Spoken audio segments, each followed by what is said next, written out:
तेने सस्य विधीयताम् अपचितिः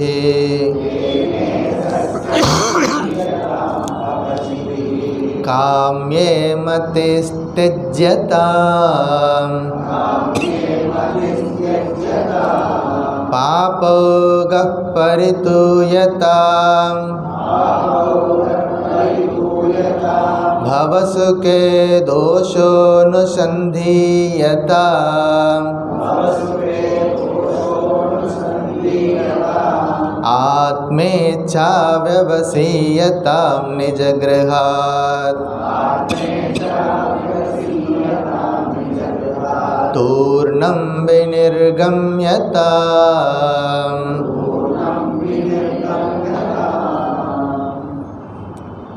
ஐந்து ஸ்லோகங்கள் இருக்கக்கூடிய இந்த சாதன பஞ்சகத்தில் முதல் ஸ்லோகம் வேதோ நித்தியம் அதீயதாம். வேதம் தினந்தோறும் வேதமானது படிக்கப்பட வேண்டும்.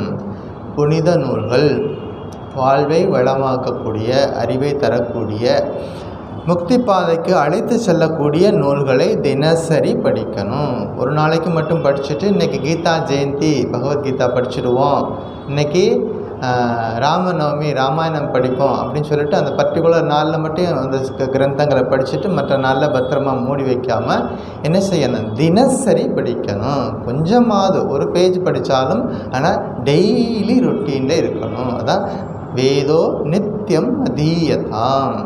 படிக்கலாம்னு சொல்லலை, அவர் படிக்கணும் அப்படிங்கிறாரு. நிச்சயமாக செய்ய வேண்டிய கடமைகள் தினசரி புனித நூல்களை படிக்கணும். ரெண்டாவது தத் உதித்தம் கர்ம ஸ்வனுஷ்டீயதாம். அந்த வேதத்தில் சொல்லப்பட்டுள்ள கர்மங்களை முறையாக நன்றாக செய்ய வேண்டும். முறையாகவும் செய்யணும், அதே நேரத்தில் நன்றாகவும் செய்யணும் அப்படிங்கிறத நம்ம கடந்த வகுப்பில் பார்த்தோம். அதாவது என்ன வேதத்தில் என்ன கர்மங்கள்லாம் சொல்லியிருக்குது அப்படின்னா, முதல்ல என்ன பார்த்தோம், நித்திய கர்மா, தினசரி செய்ய வேண்டிய கடமைகள். நைமித்திக கர்மா, எப்போவாது செய்யக்கூடிய கடமைகள். அப்புறம் பிராயசித்த கர்மா, காமிய கர்மா, அப்புறம் கடைசியாக நிஷித்த கர்மா அப்படின்னு சொல்லிட்டு 5 விதமான கர்மங்களை பற்றி பார்த்தோம். ஆனால் நிச்சயமாக செய்ய வேண்டியது நித்திய கடமை, நைமித்திய கடமை. மற்ற 3 மற்ற பிராயசித்தமும் காமிய கர்மமும் முடிஞ்ச வரைக்கும் தவிர்க்கணும். அப்படிப்பட்ட காரியங்களை செய்ய வேண்டிய அவசியம் இல்லை, தவிர்த்தால் நல்லது. ஆனால் அந்த கடைசியாக இருக்கிறத கண்டிப்பாக செய்யவே கூடாது. என்னது, நிஷித்த கர்மம். அதாவது எந்த காலத்திலையும் எந்த இடத்துலையும் யாரும் செய்யக்கூடாத காரியங்கள் அப்படின்னு வேதங்கள் நம்ம சொல்லி கொடுத்துருக்கு. சத்தியம் வத அப்படின்னா என்ன செய்யக்கூடாது, அசத்தியம் சொல்லக்கூடாது. சுவாமி இன்னைக்கு மட்டும் சொல்லிக்கிறேன் அப்படின்னா இல்லை. அசத்தியம் சொல்லக்கூடாது அப்படின்னா எல்லாருக்கும் பொருந்தும், மனுஷனாக பிறந்த எல்லாருக்கும் பொருந்தும். எந்த நாட்டில் இருந்தாலும் சரி, அது நிச்சயமாக செய்யக்கூடாத காரியங்கள். அப்படி சில விஷயங்களை எந்த நாளும் மறந்தும் செய்யக்கூடாது அப்படிங்கிறத நம்ம விரிவாக போன வகுப்பில் அதை பற்றினதில் விஷயம் பார்த்தோம். இன்றைக்கி 3வது உபதேசம்.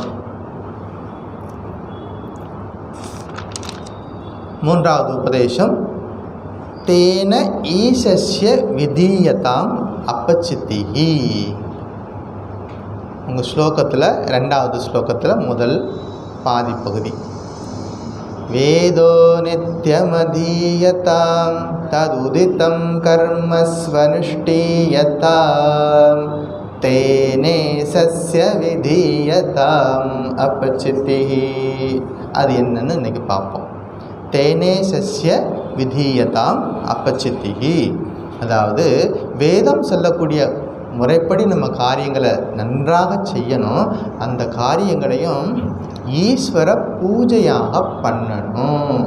அதான் தேனே சஸ்ய விதீயதாம். தேன ஈசஸ்ய விதீயதாம். அந்த காரியங்களையே பூஜையாக பண்ணுறது. இது என்ன சுவாமி புரியலையே எங்களுக்கு.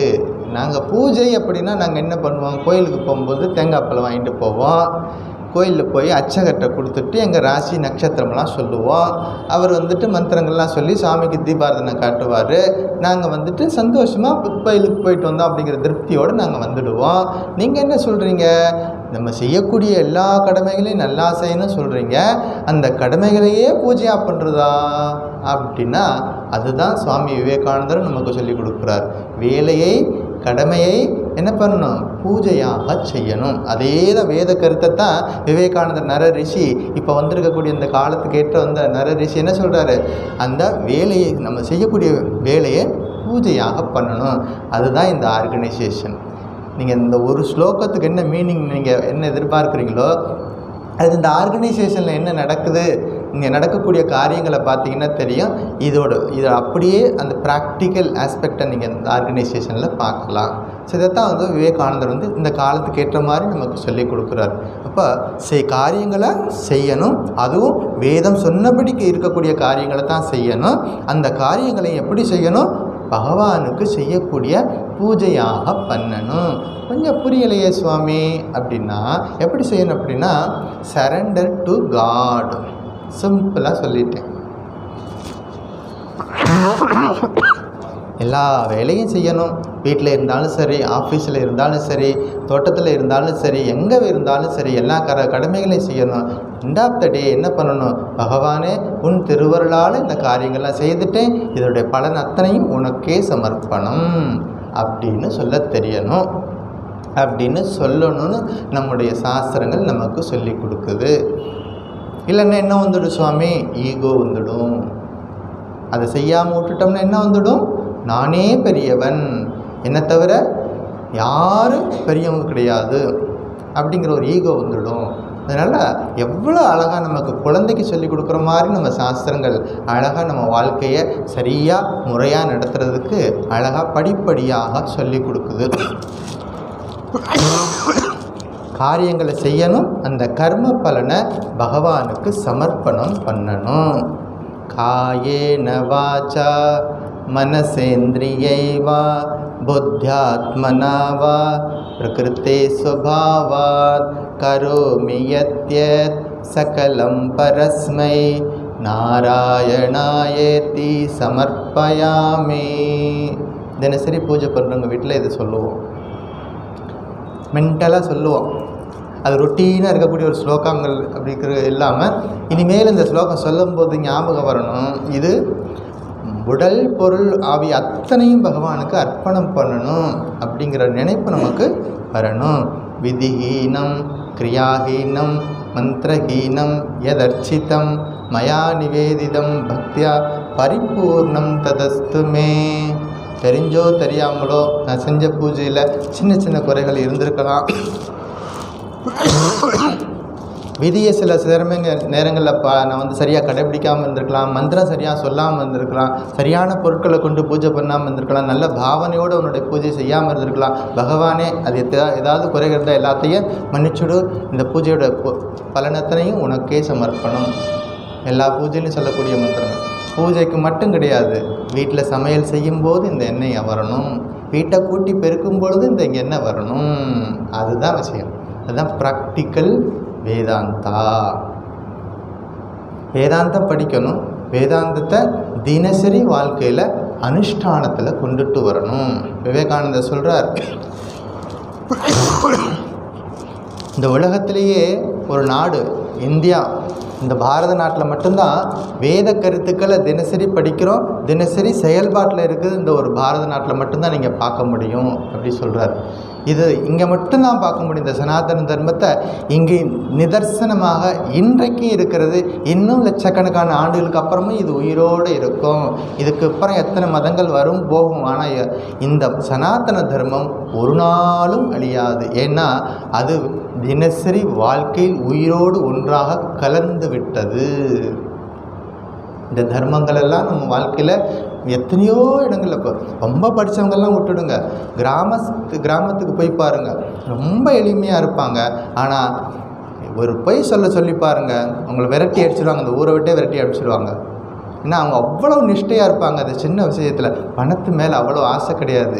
எவ்வளவு தூரம் நீங்கள் அவங்கள மயக்க பார்த்தாலும் ஒன்றும் நடக்காது. ஏன்னா அவங்க ஒரு நிஷ்டையோடு இருப்பாங்க. அவங்களெல்லாம் யார் சொல்லி கொடுத்தது?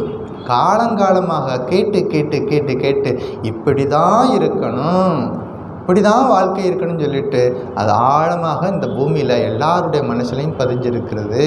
பல நேரங்களில் ஒரு திசை மாறி போகும் பொழுது இந்த சாஸ்திரத்தை நம்ம படிக்கிறதுனால என்ன ஆகுது அப்படின்னா திரும்பவும் back to the main field. அந்த திசை மாறி போகும் பொழுது, மனசு சஞ்சலமாக இருக்கும் பொழுது, இதை படிக்கும் பொழுது திரும்பவும் நான் சரியான பாதையில் போகணும் அப்படின்னு நம்மளை சரியாக கொண்டு போகிறது இந்த சாஸ்திரங்கள். ஸோ நம்ம செய்யக்கூடிய காரியங்களை கர்ம பலனை பகவானுக்கு அர்ப்பணம் பண்ணணும். இப்போ நம்ம செய்யக்கூடிய காரியங்கள் கண்ணுக்கு தெரிகிறது. இப்போ வந்து வீட்டில் ஒரு வேலையை செய்கிறோம், ஒரு ஆஃபீஸில் ஒரு வேலையை செய்கிறோம். அந்த வேலையை செய்ய முடிக்கும் பொழுது அதுக்குரிய பலன் வர்றதையும் நமக்கு பார்க்குறோம். நல்லா செஞ்சுருந்தோம்னா நல்ல பலனும் கிடைக்குது. இந்த வேலை செஞ்சுருக்கிறோம், வேலையினுடைய பலனை நம்ம பார்க்குறோம். இதை பகவானுக்கு அர்ப்பணம் பண்ணால் அது என்ன ஆகும் அதை பற்றி நமக்கு தெரியுமா? அதுக்கு பேர் தான் அதிருஷ்டம். திருஷ்டம் அப்படின்னா கண்ணால் பார்க்கறது. அதிருஷ்டம் அதிருஷ்டம் அப்படின்னா கண்ணுக்கு தெரியாது, ஆனால் பலன் இருக்குது. கண்ணுக்கு தெரியாது சில விஷயங்கள், கண்ணுக்குள்ள நம்ம இந்த கண்ணை கொண்டு பார்க்க முடியாது, ஆனால் அதுக்காக பலன் இல்லையா? இருக்குது. அது என்ன பலன் அப்படின்னா மன தூய்மை. பகவானுக்கு நம்ம கர்ம பலனை அர்ப்பணம் பண்ணுறதுனால என்ன கிடைக்குது? மன தூய்மை. கண்ணுக்கு தெரிகிறது நம்ம செய்யக்கூடிய காரியங்கள், கண்ணுக்கு தெரிகிறது அந்த காரியத்தினால் வரக்கூடிய விளைவுகள். இதை வந்து பகவானுக்கு அர்ப்பணம் பண்ணும் பொழுது நம் மனம் தூய்மை ஆகிறது. வேதாந்தம் சொல்லுது, மன தூய்மை இல்லாமல் வேதாந்த சாஸ்திரத்துக்கு உள்ளே போக முடியாது. ஃபஸ்ட்டு ஸ்டெப் என்னது? Purification of mind. அது இல்லாமல் எந்த சாஸ்திரத்தையும் படித்து பெருசாக எதையும் நம்ம புரிஞ்சிக்க முடியாது. தூய மனம்தான், தூய மனமும் தூய ஆத்மாவும் ஒன்றே. யார் சொன்னது? பகவான் ஸ்ரீராமகிருஷ்ணர். அப்போ தூய மனம் கிடைக்கணும் அப்படின்னா எப்போதும் பகவானுக்கு அர்ப்பண புத்தியோட காரியங்களை பண்ணணும். இப்போ வந்து வீட்டில் ஒரு ஹோமம் பண்ணுறோம், அக்னயே ஸ்வாஹா, சோமாய ஸ்வாஹா, இந்திராய ஸ்வாஹா இப்படியெல்லாம் சொல்லி அக்னியில் நம்ம வந்து அர்ப்பணம் பண்ணுறோம். இதெல்லாம் செய்கிறதுனால நமக்கு வந்து செல்வம் கிடைக்கும், கீர்த்தி கிடைக்கும், புகழ் கிடைக்கும், இதெல்லாம் இருக்குது. ஆனால் கண்ணுக்கு தெரியாத என்னது கிடைக்குது? அந்த யாகம் பண்ணுறதுனால, அந்த பூஜை பண்ணுறதுனால என்ன கிடைக்குது அப்படின்னா அதுதான் மன தூய்மை. இது ஹோமத்துக்கு மட்டும் கிடையாது, அன்றாட வாழ்க்கையில், தினசரி வாழ்க்கையில் நம்ம செய்யக்கூடிய எல்லா கடமைகளுக்கும் இது பொருந்தும். பட்டு வேட்டி கட்டி பூஜை பண்ணால் மட்டும் கிடையாது, வீட்டில் செய்யக்கூடிய அன்றாட கடமைகளையும் நேர்த்தியாக செய்யணும், அதையும் பகவானுக்கு அர்ப்பணமாக செய்யணும் அப்படிங்கிறது. அதாவது ஈஸ்வர பிரணிதானகா கிரியா யோகா அப்படின்னு பதஞ்சலி யோக சூத்திரத்தில் ஒரு சூத்திரம். என்னது? பகவானுக்கு அர்ப்பணம் பண்ணுறதுக்கு பேர் கிரியா யோகா. ஈஸ்வர பிரணிதானக அப்படின்னா அந்த சரண்டர் மனப்பான்மையில் நம்ம காரியங்கள் எல்லாம் செய்யணும். நம்ம காரியங்கள் செய்யும் பொழுது மனசுக்குள்ளே ஈகோ வந்துடும். எங்கேருந்தோ வந்தோட ஈகோ வந்துவிடும், நான் செய்கிறேன் அப்படின்னு சொல்லிட்டு. ஸ்ரீராமகிருஷ்ணர் ஒரு சின்ன உதாரணம் சொல்லுவார். நம்ம வீடுகளில் பார்த்திங்கன்னா மேலே வந்துட்டு இந்த காக்கை எச்சம் போட்டு ஒரு அரச மரத்து சின்ன செடி முளைச்சிருக்கோம். என்ன பண்ணுவோம்? நம்ம போயிட்டு கட் பண்ணிட்டு வந்துடுவோம். நான் ரொம்ப சந்தோஷமாக வந்திருப்போம், நம்ம வெட்டி எடுத்துட்டோம் அப்படி சொல்லிட்டு. அடுத்த நாள் போய் பார்த்திங்கன்னா 2 இலை விட்டு நிற்கும். அடுத்த நாளே போய் பார்த்திங்கன்னா 2 இலை விட்டு நிற்கும். நம்ம நினச்சிருப்போம் அதை கம்ப்ளீட்டாக எடுத்துட்டான்னு. அவ்வளவு ஸ்ட்ராங்காக உள்ளே உட்காந்துருக்கு. அது மாதிரி ஈகோ எங்கே இருந்தாவது வந்துடும். நான் செய்தேன், நான் செய்கிறேன் அப்படிங்கிறது வந்துடும். இப்போ அது வராமல் இருக்கணும் அப்படின்னா இந்த அர்ப்பண புத்தியோட காரியங்களை செய்யணும். அப்புறம் நம்ம தொடர்ந்து செல்லக்கூடிய மந்திர ஜபம், அது ரொம்ப முக்கியமானது. மந்திர ஜபம் செய்கிறதுனால நம்ம மனசுக்கு ஒரு பயிற்சி கொடுக்குறோம். அழகாக நம்ம காரியங்களை வந்து ஸ்ரத்தையாக செய்கிறதுக்கு இந்த மந்திர ஜபம் பண்ணும் பொழுது நிச்சயமாக மனசுக்கு ஒரு பக்குவத்தை கிடைக்குது. இதை ஒரு சின்ன உதாரணம் சொல்கிறேன். காரியத்தை செய்யும் பொழுது என்ன செய்யணும்? மனநிலை முக்கியமானது. எப்படிப்பட்ட மனநிலையில் செய்கிறோம் அப்படிங்கிறது. அப்போ மந்திரம் சொல்லிக்கிட்டே ஒரு காரியத்தை செய்கிறதுக்கும், மந்திரம் இல்லாமல் ஒரு தெய்வீக எண்ணம் இல்லாமல் ஒரு காரியத்தை செய்கிறதுக்கும் மலைக்கும் மடுவுக்கும் உண்டான வித்தியாசம் இருக்கிறது. காரியம் ஒன்று தான், ஆனால் அதுக்குள்ளே இருக்கக்கூடிய அந்த மந்திர சக்திக்கு அவ்வளோ மகிமை இருக்குது. ஒரு முறை நாரதர் பூமிக்கு வந்தார். கையில் என்ன வச்சுருப்பார்? நாரதர் கையில் வீணை வச்சுருப்பார். நாராயணா நாராயணான்னு சொல்லிட்டு நாம சொல்லிக்கிட்டே வருவார். அவர் ஒரு தடவை காட்டு வழியாக போயிட்டுருக்கார். காட்டுக்குள்ளே ஒரு கொள்ளையன் வந்தான். அவன் யாராவது இந்த காட்டுக்குள்ளே வந்தாங்கன்னா கையில் இருக்க பணத்தெல்லாம் பறிச்சுட்டு விட்டுடுவான். அப்போ அவங்க வழக்கமாக செய்யக்கூடிய அவனோட தொழில். அன்னைக்கு நாரதர் அங்கே போயிட்டுருக்கார். இவன் பார்த்தான், என்னது புதுசாக ஒருத்தர் வர்றார், கையில் ஒரு வச்சுருக்கார், நிறைய மாலையெல்லாம் போட்டிருக்கார், அப்போ நிறைய தங்கம் வச்சுருக்காரு, இன்றைக்கி நமக்கு சரியான ஆள் கிடச்சிட்டாரு, பிடிச்சிக்கலாம் அப்படின்னு சொல்லிட்டு பின்னாடி இருந்து சத்தம்லாம் போயிட்டு கெட்டியாக கட்டி பிடிச்சிட்டு மிரட்டுறான். கையில் இருக்கிறதெல்லாம் எடுத்து வைங்க, கையில் வச்சுருக்க பணமெல்லாம் எடுத்து வைங்க, நகையெல்லாம் எடுத்து வைங்க அப்படிங்கிறான். நாரதர் கையில் என்ன வச்சுருக்காரு? நாமம் தான் வச்சுருக்காரு. பகவான் நாமத்தை தவிர அவர்கிட்ட சொத்து வேறு சொத்து கிடையாது. நாராயணா நாராயணான்னு சொல்லிக்கிட்டே இருக்கார். இவன் மறுபடியும் சொல்கிறான், பணத்தெல்லாம் எடுங்க, நகையில் எடுங்க, இல்லைன்னா உன்னை கொன்னுடுவேன் அப்படிங்கிறான். அப்போ அவர் சொன்னார், ஏன்பா எந்த மாதிரி ஒரு இழிவான ஒரு தொழிலை செய்கிறியே, இது உனக்கே நல்லா இருக்குதா அப்படின்னு கேட்டார். இது வரைக்கும் யாரும் அவனை பார்த்து எதிர்த்து கேள்வி கேட்டது கிடையாது. எல்லாம் பயந்துக்கிட்டு நடுங்கி எல்லாத்தையும் எடுத்து கொடுத்துட்டு ஓடி போயிடுவாங்க. இப்போ முதல் முறையாக ஒரு ஆள் எதிர்த்து கேள்வி கேட்குறாரு, இந்த இழிவான ஒரு வேலையை செய்கிறியே உனக்கு வெக்கமாக இல்லையா அப்படின்னு கேட்குறாரு. ஏன்? எனக்குன்னு குடும்பம் இருக்குது, மனைவி இருக்காங்க, பெற்றோர்கள் இருக்கிறாங்க, அவங்கெல்லாம் பாதுகாக்கணும், அவங்களுக்கெல்லாம் பாதுகாக்கிறக்காகத்தான் நான் திருடுறேன் அப்படின்னார். அப்படியா? நேராக நீ வீட்டுக்கு போ, உங்கள் பேரண்ட்ஸ்கிட்ட கேளு, உங்கள் மனைவிக்கிட்ட எல்லாம் போய் சொல்லு, உண்மையை சொல்லு, இத்தனை நாள் நான் திருடி கொள்ளையடிச்சு தான் அவங்கள சாப்பாடு போட்டு உங்களை காப்பாற்றுறேன் அப்படிங்கிற உண்மையை போய் அவங்ககிட்ட சொல்லு. அவங்க எஸ் சரி நீ செய்கிறதெல்லாம் சரின்னு சொல்லிட்டாங்கன்னா திரும்பி வா, எங்கிட்ட இருக்கிறது எல்லாத்தையும் கொடுத்துட்றேன், நீ போயிட்டு வா அப்படின்னு சொல்கிறாரு. இவன் எப்படி விட்டுட்டு போனால் ஓடி போயிடுவார்.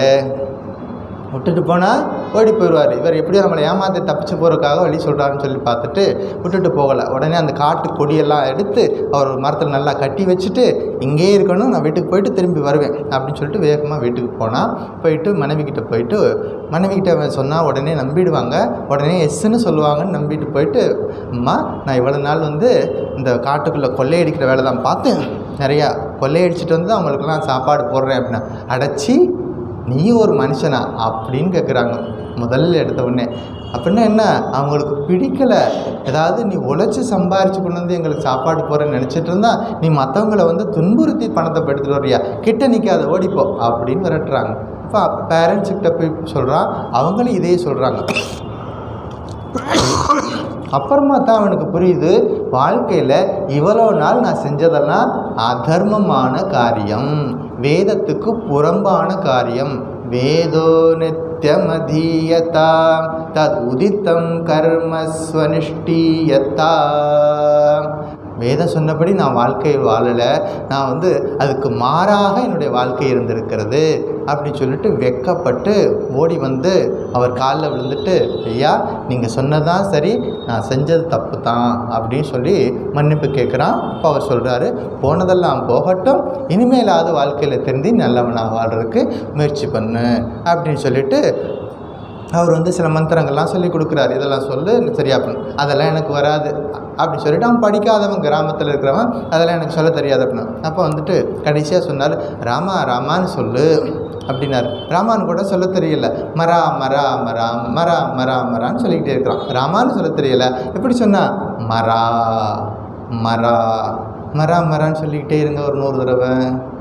என்ன வரும்? ராமா ராமா ராமா ராமான்னு சொல்லி நாமத்தை சொல்ல அவங்ககிட்ட இருந்த அத்தனை விதமான அழுக்குகளும், மனசில் இருந்த அத்தனை விதமான கல்மஷங்களும் எல்லாம் போயிடுச்சு. எவ்வளோ ஒரு பெரிய கொடூரனாக இருந்த ஒரு காட்டுக்குள்ள இருந்த கொள்ளைக்காரனாக இருந்தவன் ஒரே ஒரு மந்திரம் சொன்னான். அந்த மந்திர சக்தி அவனை புனிதப்படுத்துச்சு. அதுக்கப்புறமா அவன் இருந்த இடத்த விட்டு எழுந்துக்கவே இல்லை. அப்படியே உட்காந்து நிஷ்டையில் இருந்த மேனிக்க உட்காந்து சொல்லிக்கிட்டே இருக்கிறான், ராமா ராமா ராமா ராமா, அதாவது மரா மரா மரா சொல்லிக்கிட்டே இருக்கான். பல வருஷங்கள் ஆகுது. அவனை சுற்றி என்னாச்சு, எறும்புகள்லாம் மேலே ஏற ஆரம்பிச்சிருச்சு. உட்கார்ந்து அசையாமல் ஒரு இடத்துல உட்காந்து இருந்துச்சுன்னா இந்த எறும்புகளை என்ன நினச்சி இது ஏதோ மரக்கட்டை இருக்குதுன்னு சொல்லிட்டு எறும்புகள் ஏற ஆரம்பித்தது. அவங்கெல்லாம் கூடு கட்ட ஆரம்பித்தாங்க. எறும்புகள்லாம் மண்ணெல்லாம் எடுத்துகிட்டு அந்த உடம்பு மேலே கூடு கட்டி பெரிய புற்று மாதிரி ஆக்கிடுச்சு. அந்த புற்று வளர்ந்துருச்சு, ஃபுல்லாக மூடிடுச்சு. இருந்தாலும் உள்ளுக்குள்ளே இருந்துட்டு என்ன சொல்லிக்கிட்டு இருக்காரு, மரா மரா மரா மரான்னு சொல்லிக்கிட்டே இருக்கார். அந்த கொள்ளைக்காரன், அவன் பேர் ரத்னாகரன்னு பேர். அந்த கொள்ளைக்காரனாக இருந்தவன் தான் பிற்காலத்தில் என்னவா வர்றாரு, வால்மீகி மகரிஷியாக வர்றார். நம்ம எல்லாருக்கும் ஒரு ரிஷி இருக்கார். விவேகானந்தர் சொல்லியிருக்கார், நம்ம யாரும் சாதாரண கிடையாது, நம்மெல்லாம் ரிஷிகளின் வழியில் வந்தவர்கள். ஞாபகம் வச்சுக்கணும், ரிஷிகளின் வழியில் வந்தவர்கள். நம்ம எல்லாருடைய பேருக்கு பின்னாடி உங்கள் தாத்தா, உங்கள் அப்பா, உங்கள் தாத்தா அப்படியே பேக்கில் பின்னாடியே போனீங்கன்னா கடைசியாக போய் அது எங்கே முடியும் அப்படின்னா இந்த மாதிரி ஒரு மகரிஷி பேரில் தான் முடியும்.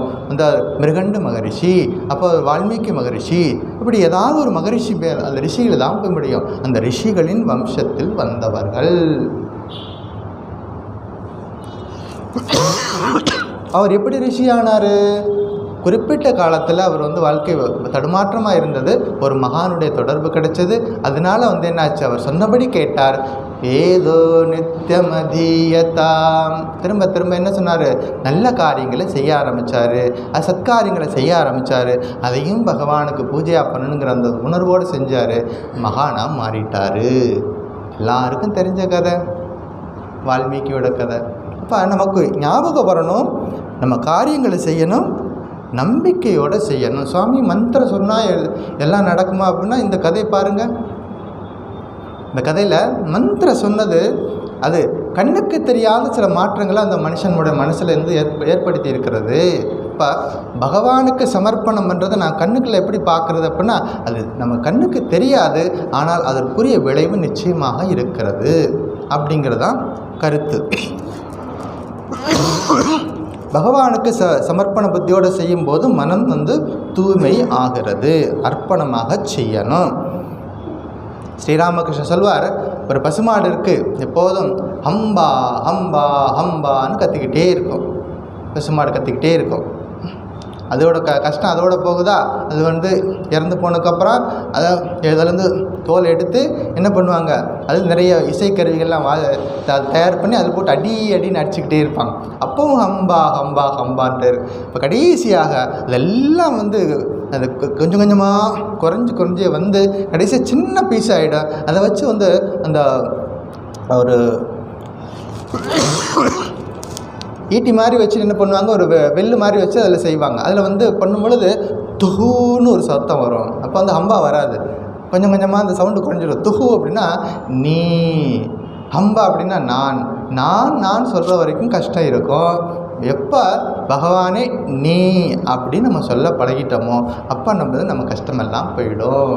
இப்போ நீன்னு சொல்ல தெரியணும். அதாவது இறைவா, இந்த உலகம் உன்னால் படைக்கப்பட்டது, என் முன்னாடி இருக்க அத்தனை விஷயங்களும் உன்னால் படைக்கப்பட்டது, நான் ஒரு கருவி, உன் கையில் ஒரு கருவியாக இருந்து செயல்படுவதற்கு எனக்கு அருள் செய்யணும்னு வேண்டிக்கணும்.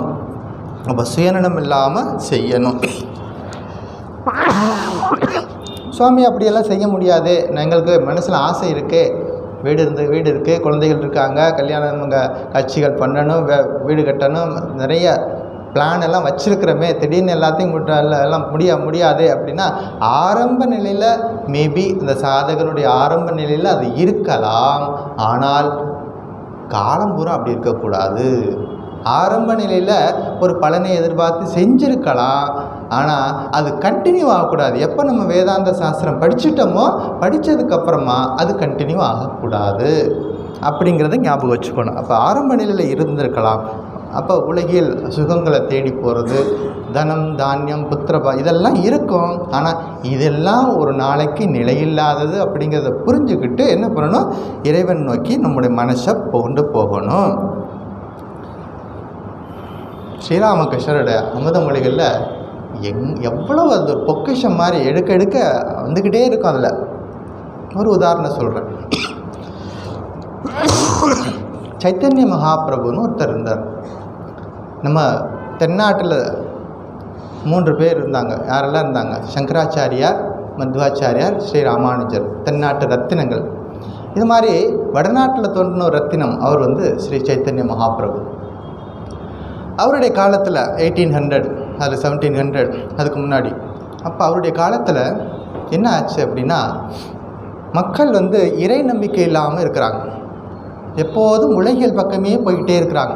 இவர்களை எப்படித்தான் பகவான் பக்கம் திருப்புறது அப்படின்னு 2 பேரும் யோசிக்கிறாங்க. அதாவது சைத்தன்யரும் அவருடைய சகோதரரும் 2 பேரும் யோசித்து ஒரு முடிவுக்கு வர்றாங்க.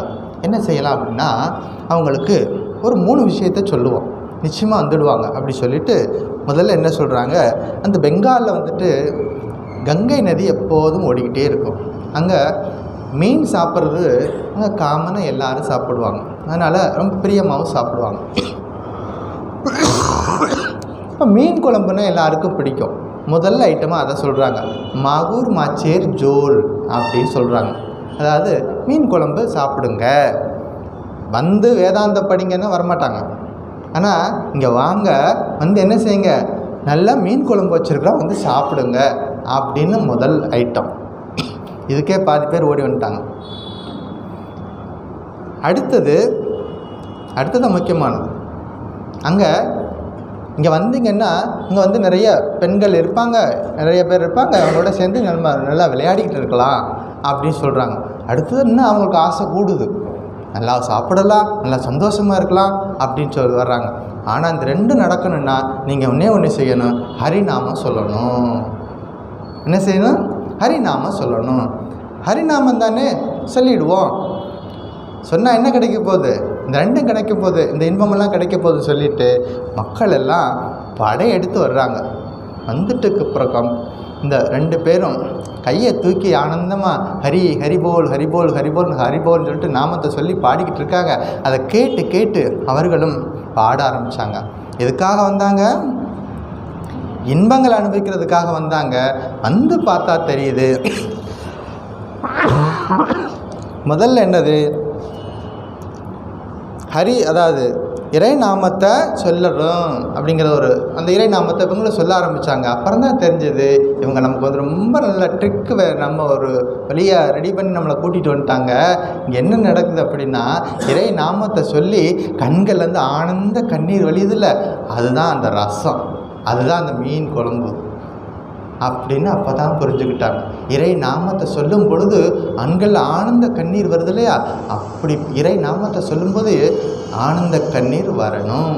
கண்களில் வந்து உடம்பு வந்து புலகாகிதம் அடையணும். இறைவன் நாமத்தை சொல்லும் பொழுது அப்படி ஒரு நிலை நமக்கு இருக்கணும் அப்படிங்கிறத ஃபஸ்ட் டைமாக அவங்க பார்க்குறாங்க. 2வது, அந்த இன்பங்கள்லாம் அனுபவிக்கிறதுனா என்ன அப்படின்னா, அந்த நாம சொல்லும் பொழுது தன்னை மறந்து இந்த பூமியில் விழுந்து புரள்றாங்கல்ல, அதுதான் அப்படிப்பட்ட இன்பங்கள் அப்படி சொல்லிட்டு இதெல்லாம் அப்புறம்தான் மக்களுக்கு புரியுது. அவங்க வந்து புரிஞ்சுக்கிட்டாங்க, இவர்களை எப்படி சொன்னால் வந்து இந்த இறை நாமத்தை சொல்ல வைக்கலாம் அப்படிங்கிறதுக்காக பல்வேறு விதங்களில் அவர்கள் முயற்சி செஞ்சு செய்கிறாங்க.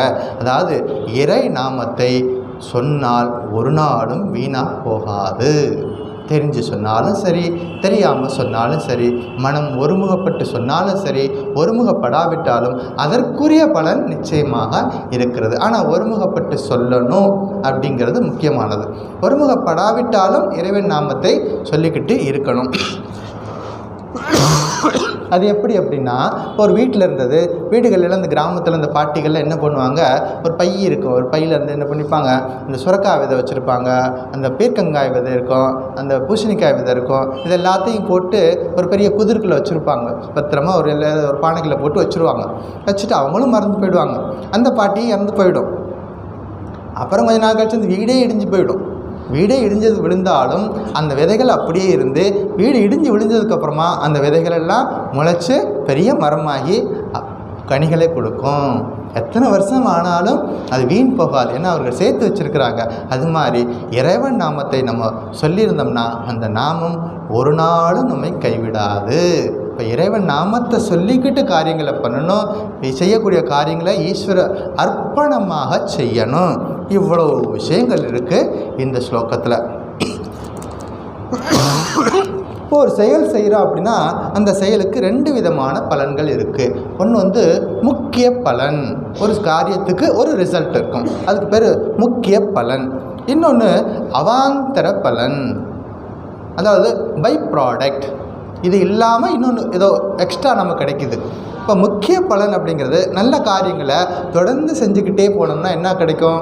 பேர் கிடைக்கும், புகழ் கிடைக்கும், பணம் கிடைக்கும், தனம் தானியம், புத்திர லாபம், என்னென்ன இருக்கோ எல்லாம் கிடைக்கும். இது மெயின். எனக்கு பின்னாடி இன்னொரு ஒரு பலன் கிடைக்குது. என்னது அது?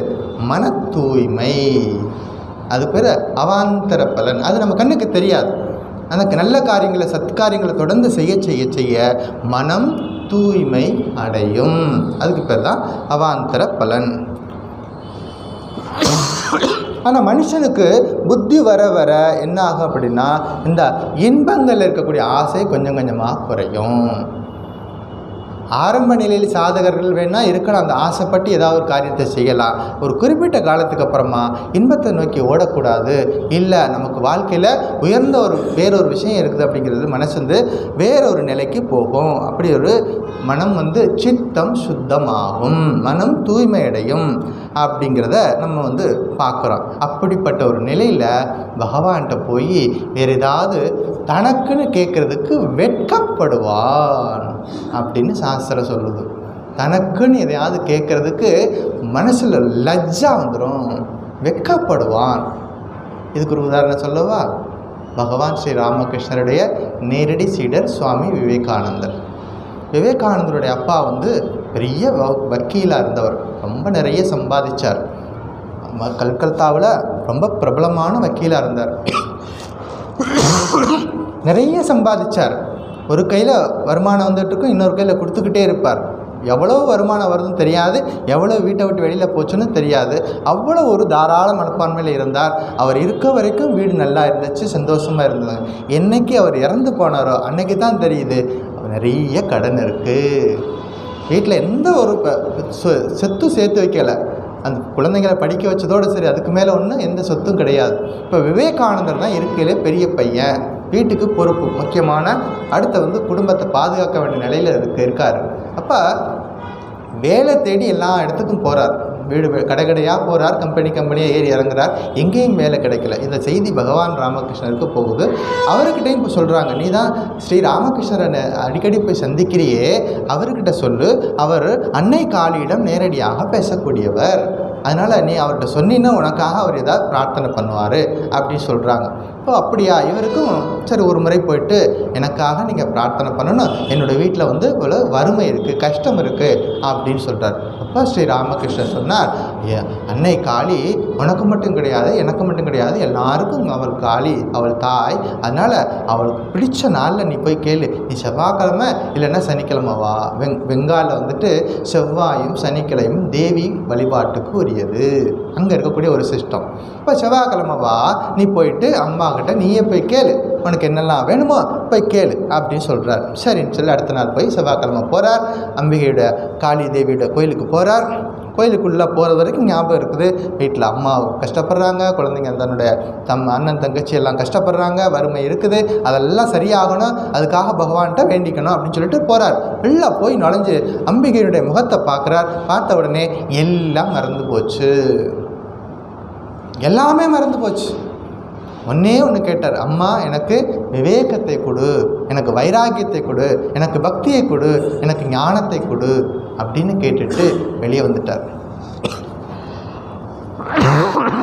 ஸ்ரீராமகிருஷ்ணர்கிட்ட போய் சொன்னார், ஏன்பா கேட்டுட்டியா, அம்பிகையை பார்த்தியா, பேசுனியா? பேசுனேன். என்னெல்லாம் கேட்ட? ஞானம், வைராக்கியம், விவேகம். அடக்கு இருக்கு பயல, நீ அதுக்காக போன, வீட்டில் கஷ்டமாக இருக்குன்னு சொன்னியே, வறுமையாக இருக்குன்னு சொன்னியே, அதெல்லாம் கேட்கறத விட்டுட்டு இதெல்லாம் போய் விவேகம்லாம் கேட்டு வந்திருக்க. போ, நாளைக்கு போ, மறுபடியும் போய் கேளு, தப்பு இல்லை, போ, அம்பா அவளுக்கு கோவிச்சுக்க மாட்டா, நாளைக்கும் போய் கேளு அடுத்த நாள் போகிறார். போகிற வரைக்கும் ஞாபகம் இருக்குது. அம்மாள் முன்னாடி போய் நின்ன உடனே எல்லாம் மறந்து போச்சு. என்ன கேட்குறாரு? விவேகம், வைராக்கியம், பக்தி, ஞானம் இதெல்லாம் கேட்குறார். 2வது நாள் அதே மாதிரி ராமகிருஷ்ணர்கிட்ட போய் சொல்கிறார். அவர் விட இல்லை, திரும்பவும் சொல்கிறார், பரவாயில்லை, நீ மறந்துட்டியா, பரவாயில்லை, இன்னொரு நாள் முயற்சி செய், போய் சொல்லிப்பார். 3வது நாள் போகிறார், பக்கத்தில் போகிறார். அம்பிகை ஞாபகம் இருக்கிறது. அம்பிகை முன்னாடி நிற்கிறார். எல்லாம் ஞாபகத்தில் இருந்தது. வீட்டின் வறுமை, என்னெல்லாம் கேட்கணும், எல்லாம் ஞாபகத்தில் இருந்தது. கேட்கறதுக்கு வெட்கப்பட்டார்.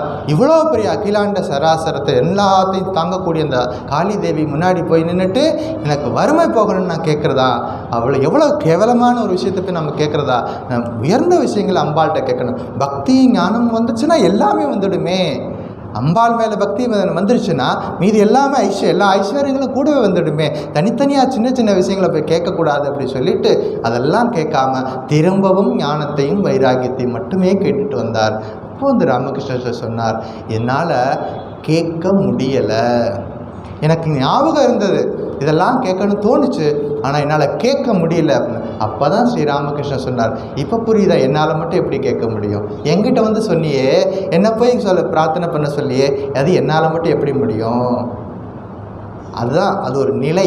சாதகர்களோட வாழ்க்கையில் அது ஒரு நிலை. அப்படி ஒரு நிலை வரும் பொழுது பகவானிடம் வந்து அனித்தியமான பொருட்களை கேட்க மனசு போகாது. எப்போது? நாம் சாதனைகளில் உயர்ந்த நிலைக்கு போகும் பொழுது, மனம் உயர்ந்த நிலைக்கு போகும் பொழுது தேவையில்லாத விஷயங்களை மனசு கேட்க தோன்றாது. சாதாரணமாக போயிடும். அவ்வளோ வந்து முக்கியத்துவம் இருக்காது. அப்போ வேதத்தில் சொன்னபடி காரியங்களை செய்கிறதுனால மனம் தூய்மை அடையுது. இதை தான் திருக்குறளில் சொல்கிறார், மனத்துக்கண் மாசிலன் ஆதல் அனைத்து அரண் ஆகுல நீரப்பிற. அதாவது ஒருவருடைய மனசில் குற்றம் இல்லாமல் தூய்மையாக இருப்பது மட்டும்தான் உண்மையான அறம். மனசில் குற்றம் இல்லாமல், சஞ்சலம் இல்லாமல், நேர்மையான வழியில் இருக்குல்ல, அதுதான் அறம். மற்ற எல்லாமே ஆரவாரம் அப்படின்னு சொல்கிறாங்க. இப்போ மனசில் குற்றம் இல்லாமல் இருக்கிறது அப்படின்னா சமர்ப்பண புத்தியோடு நம்ம வாழ்க்கை இருக்கணும். எந்த காரியம் பண்ணாலும் பகவானுக்கு சமர்ப்பணம் பண்ணுற அந்த சமர்ப்பண புத்தியோடு இருக்கணும். வேதோ நித்யமதீயதா தது உதித்தம் கர்மஸ்வனுஷ்டீயதா தேனே சஸ்ய விதீயதா அப்பச்சித்தி. காரியங்களை முறையாக செய்வதன் மூலமாக பகவான் பூஜை செய்யே அப்படிங்கிறாரு. அப்படின்னா என்ன அர்த்தம்? பூஜை இஸ் ஈக்குவல் டு நிஷ்காம கர்மா. அப்படின்னா என்ன? பூஜைன்னா என்னது? நிஷ்காம கர்மா. செய்யக்கூடிய காரியங்களை வந்து பலனை எதிர்பார்க்காம செய்கிறது, அதான் வந்து பூஜை. இதே வேதத்தில் நம்முடைய பகவத்கீதையில் ஒரு ஸ்லோகம் இருக்குது, ஸ்வல்பம் அபியஸ்ய தர்மஸ்ய திராயத்தே மகத்தோபயாத். கொஞ்சம் காரியம் நல்ல காரியங்கள் பண்ணியிருந்தாலும் அது மிகப்பெரிய தீமையிலிருந்து நம்மளை விடுவிக்கும். ஆனால் நல்ல காரியங்களை, நல்ல செயல்களை தொடர்ந்து செய்யணும் அப்படிங்கிறதான் முக்கியமான விஷயம். ஒரு சின்னதாக ஒரு குட்டி கதை. ஒரு மனுஷன்தான், அவன் காட்டுக்குள்ளே போயிட்டு இருந்தான். காட்டுக்குள்ளே போனவன் ஒரு கிணத்துக்குள்ளே விழுந்துட்டான். கிணத்துக்குள்ளே உள்ளே விழுந்துட்டு காப்பாற்றுங்க காப்பாற்றுங்கன்னு சொல்லி உள்ளுக்குள்ளே வந்து கதறிக்கிட்டே இருக்கான். அந்த வழியாக அப்போ ஒரு முனிவர் வர்றார். திடீர்னு சத்தம் கேட்குது அப்படின்னு வந்து எட்டி பார்க்குறார். கிணத்துக்குள்ளே உள்ளே விழுந்துருக்கிறான். காப்பாற்றுங்கன்னு சொல்லிட்டு அலறிக்கிட்டு இருக்கான். இந்த முனிவர் அப்படியே கண்ணை மூடி உட்காந்து தியானம் பண்ணார். இவன் யார், இவன் பழைய வாழ்க்கை என்னன்னு அப்படி ஒரு நிமிஷம் அவர் சிந்தனை பண்ணி பார்க்குறார். இவன் லைஃப்பில் இவன் ஏதாவது ஒரு புண்ணிய காரியம் செஞ்சுருக்கானான்னு பார்ப்போம். அவன் ஏதாவது புண்ணிய காரியம் செஞ்சுருந்தான்னா அவனை காப்பாற்றிடுவோம் அப்படின்னு அவர் என்ன பண்ணுறாரு, கடந்த கால வாழ்க்கையை அப்படி சிந்தனை பண்ணி பார்க்குறார். அவன் வாழ்க்கையில் பெருசாக எந்த பெரிய நல்ல காரியங்களும் பண்ணதே கிடையாது. ஒரே ஒரு நல்ல காரியம் பண்ணியிருக்கான். வாழ்க்கை முழுவதுலேயும் ஒரே ஒரு நல்ல காரியம் பண்ணியிருந்தான். என்ன தெரியுமா? ஒரு நாள் வழியில் நடந்து போயிட்டுருக்கும் பொழுது அவன் கால் மிதிக்க போகிற நேரத்தில் ஒரு சிலந்தி பூச்சி இருந்துச்சு, அதை மிதிக்காமல் போயிட்டான். அவன் வாழ்க்கையில் செஞ்ச ஒரே ஒரு நல்ல காரியம். நடந்து போயிட்டே இருக்கான், அவன் காலுக்குள்ள ஒரு சிலந்தி பூச்சி வந்துடுச்சு, அதை மிதிக்கக்கூடாதுன்னு தானே பார்த்து விலகி நடந்து போயிட்டான். இதை தவிர அவன் வாழ்க்கையில் எந்த பெரிய நல்ல காரியங்களும் அவன் செஞ்சதே கிடையாது. மற்றதெல்லாமே வேறு வேறு காரியங்கள் பண்ணியிருக்கிறான். அப்போ பார்த்தார், ஏதோ நல்ல காரியம் பண்ணியிருக்கிறான், ஒரு பூச்சியை காப்பாற்றிருக்கிறான், அந்த புண்ணிய பலனை வச்சு இவனை காப்பாற்றிடலாம் அப்படின்னு சொல்லிட்டு முனிவர் என்ன பண்ணார், தியானம் பண்ணார். ஒரு பூச்சி அங்கே வந்துச்சு. எந்த பூச்சி இவரால் காப்பாற்றப்பட்டதோ அந்த சிலந்தி பூச்சி வந்துச்சு. சிலந்தி பூச்சிகிட்ட சொன்னார், சிலந்தி பூச்சியை ஒரு வலையை கட்டு, இந்த கிணத்துக்குள்ளே ஒரு வலையை கட்டு. அந்த சிலந்தி பூச்சி ஒரு வலையை கட்டுச்சு, மேலேருந்து வலையை கட்டிச்சு. அது கீழே வரைக்கும் போச்சு. அவன் எங்கே நிற்கிறானோ அங்கே வரைக்கும் அந்த வலை போச்சு. அப்போ அவன் பார்த்து சொன்னார், இப்போ உனக்கு ஒரு கயிறு போட்டிருக்கேன், அதை பிடிச்சிட்டு மேலே ஏறி வா அப்படின்னு சொன்னார். கயிறா? எங்கே இருக்குது கயிறு? முன்னாடி பார் பெரிய விளையாட்டம் இருக்குல்ல, அதை பிடிச்சிக்கோ. இது சிலந்தி பூச்சி விளையாச்சே, இதை பிடிச்சிட்டுலாம் எப்படி மேலே ஏறி வர முடியும்? அறுந்து போயிடுமே. இல்லை அறுந்தெல்லாம் போகாது, நல்லா பிடிச்சிப்பார், தொங்கிப்பார் அப்படிங்கிறார். அவன் பிடிச்சி தொங்கி பார்த்தான், நல்லா ஸ்ட்ராங்காக இருந்துச்சு. அதை நல்லா பிடிச்சிட்டு என்ன பண்ணுறான், சரி அதை பிடிச்சிட்டு மேலே ஏறி வந்துடு அப்படி சொல்கிறார். கொஞ்சம் கொஞ்சமாக அதை பிடிச்சிக்கிட்டு மேலே ஏறி வந்துக்கிட்டே இருக்கான். கொஞ்சம் தூரம் வந்துட்டான். வந்ததுக்கப்புறம் கீழே பார்க்குறான், அவனுக்கு கீழே இருக்கக்கூடிய இந்த எக்ஸ்ட்ரா இருக்கக்கூடிய கயிறை பிடிச்சிக்கிட்டு அவனுக்கு முன்னாடி விழுந்தவங்களாம் அந்த கயிறை பிடிச்சிட்டு மேலே ஏறி வந்துட்டுருக்குறாங்க. இவன் கிணத்துல விழுகிறதுக்கு முன்னாடி இன்னும் சில பேர் விழுந்துருக்குறாங்க.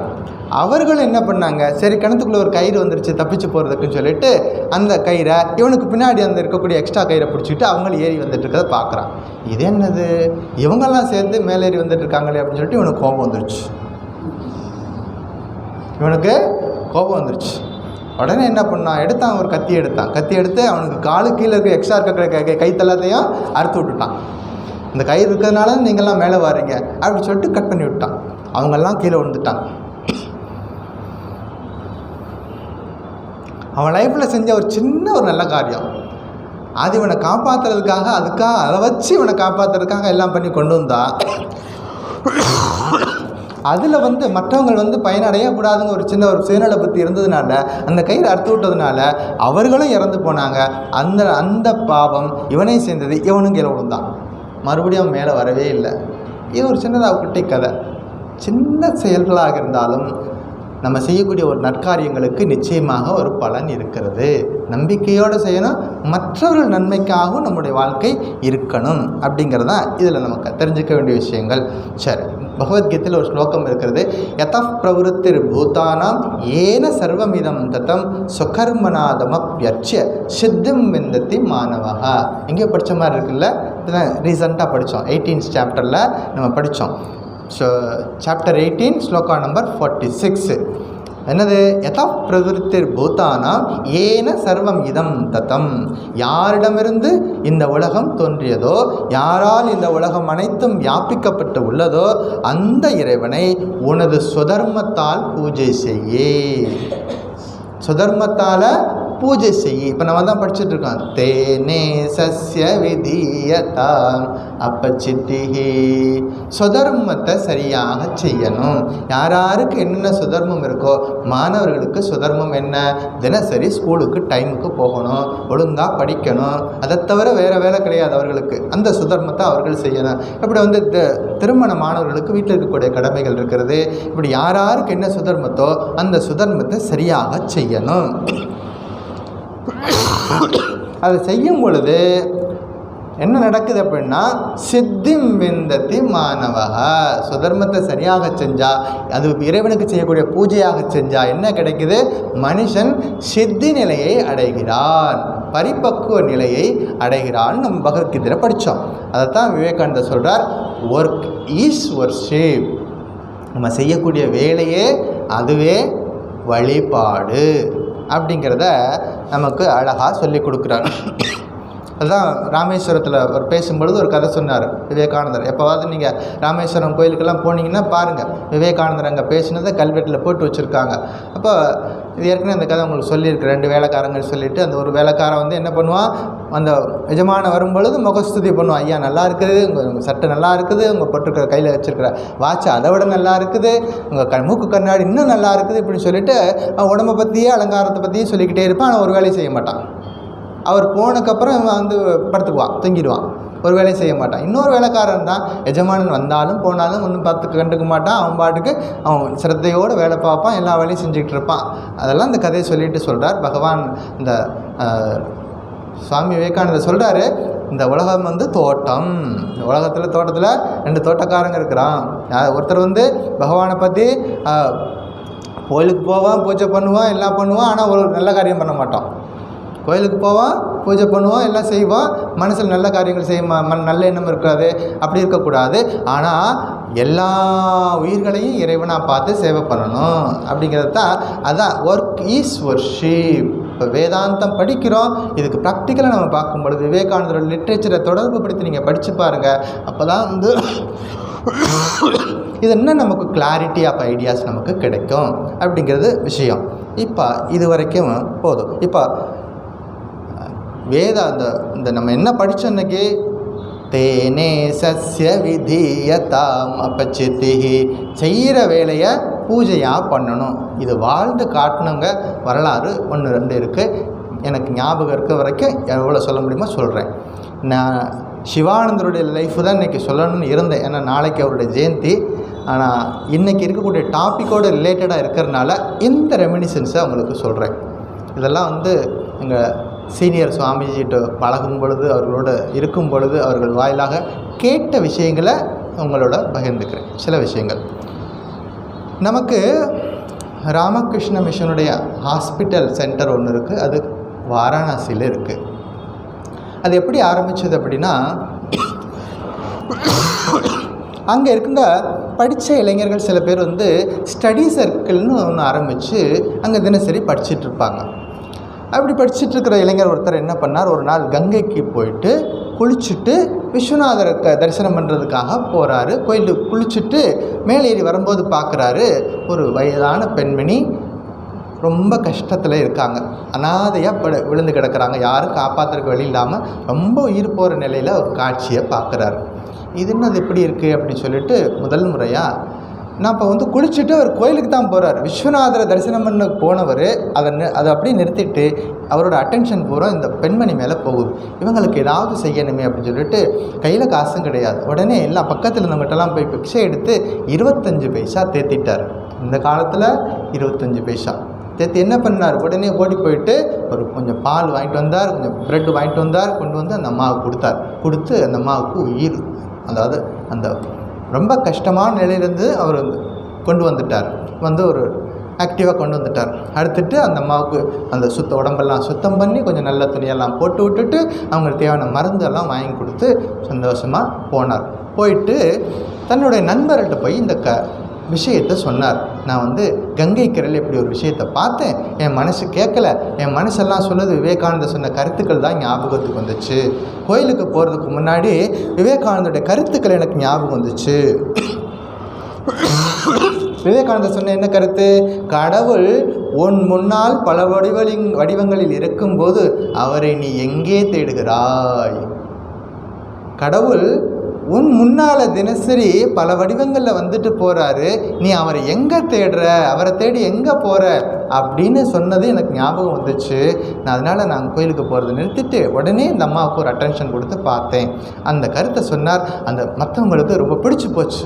உடனே சரி நல்லா இருக்கு, நம்ம இனிமேலும் இந்த மாதிரி யாராவது கஷ்டப்படுறவங்களுக்கு இதை செய்யலாம் அப்படின்னு சொல்லிட்டு என்ன பண்ணாங்க, சின்னதாக ஒரு ஓலை குடிசை கட்டினாங்க. கட்டிட்டு அதில் வந்துட்டு யாராவது இந்த மாதிரி ஆதரவு இல்லாமல் யாராவது கஷ்டப்படுறாங்கன்னா அவங்கள கூப்பிட்டு வந்து அந்த இடத்துல தங்க வச்சு சின்ன சின்ன உதவிகள் செஞ்சுக்கிட்டு இருக்காங்க. இது வந்து 1900 1901 சுவாமி விவேகானந்தர் வாரணாசிக்கு வர்றார். இந்த இளைஞர்களை பற்றி கேள்விப்படுறார்.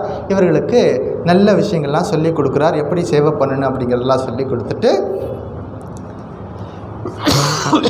இந்த சேவை பணிக்கு ஒரு பேரும் கொடுக்குறாரு, ராமகிருஷ்ண சேவா சங்கம்.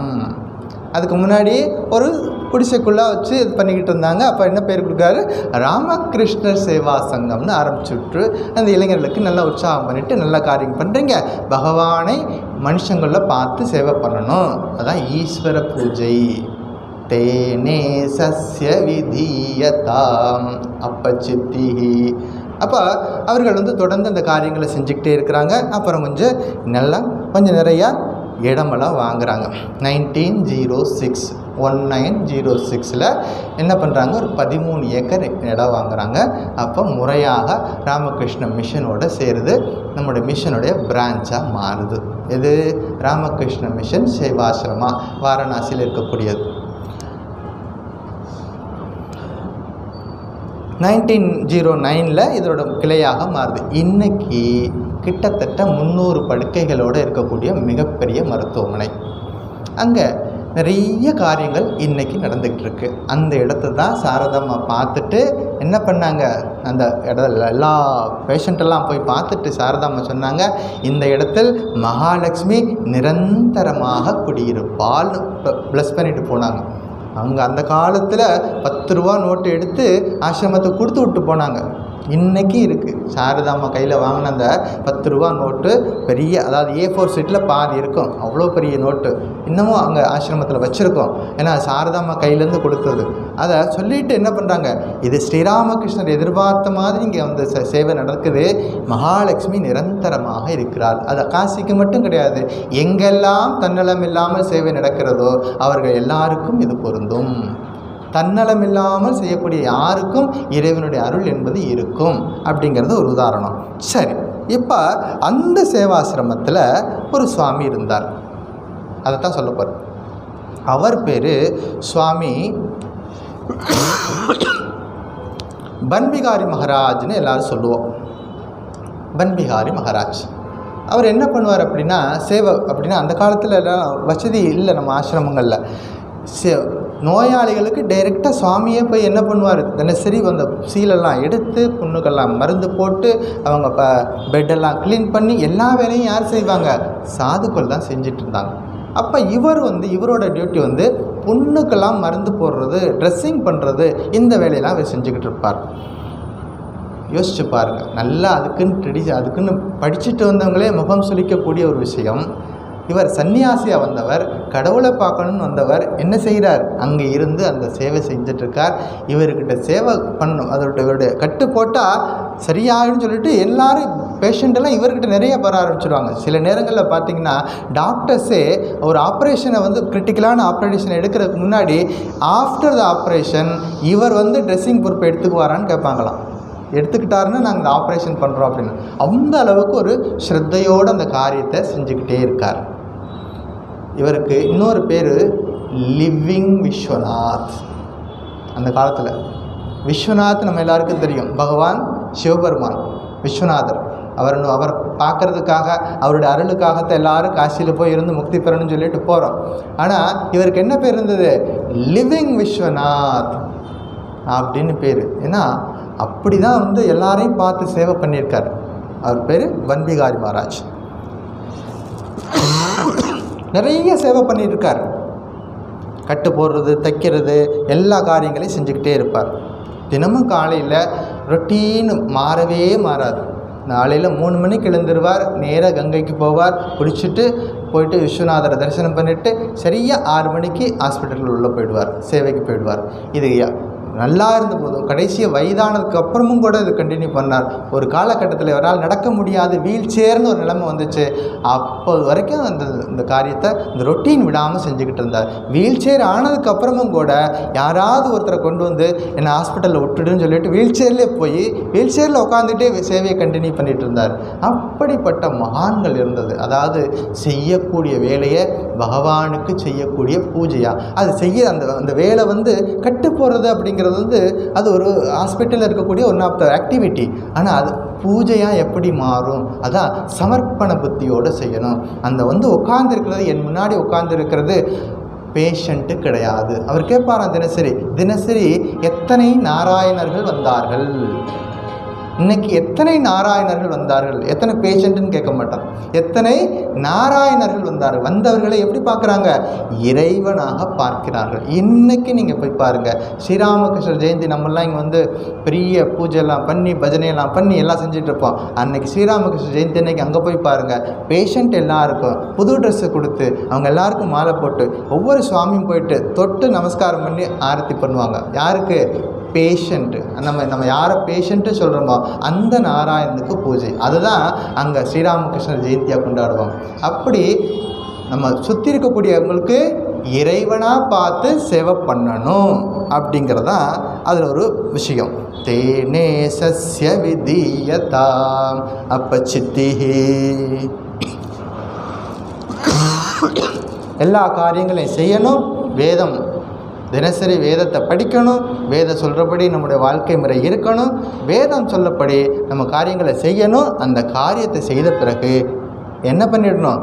பகவானுக்கு அர்ப்பணம் செய்யணும் அப்படிங்கிற இந்த ஒரு கருத்தோடு முடிச்சுக்குவோம்.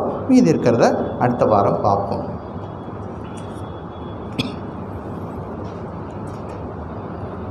ஓம் சாந்தி சாந்தி சாந்தி.